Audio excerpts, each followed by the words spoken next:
bal intaanu albaabka garaacayna eeg hal saac baad usoo kala soconaysaa sariirta iyo albaabka jeer baad noqotay waxaan iska kala dajayso isku dhaan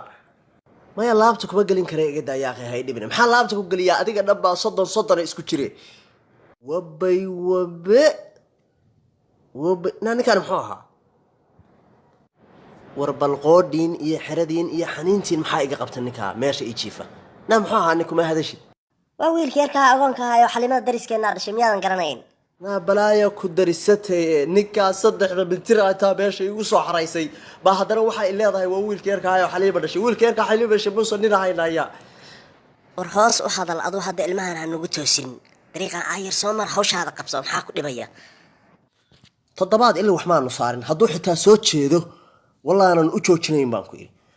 maryaxaygaan la baxaya maxaa balaayo meesha usoo seexsata aduu waa ogeyd inaan imaanayne orad naga tag balaayo aan laga maarmin baa tahay u malayn mayo ninkaas dagaalka koowaad oo adduunka uu dushiisa ka dhacayo inuu gamcayo u malayn mayo meeshaas soo kaanabo maxaana iga qoseeya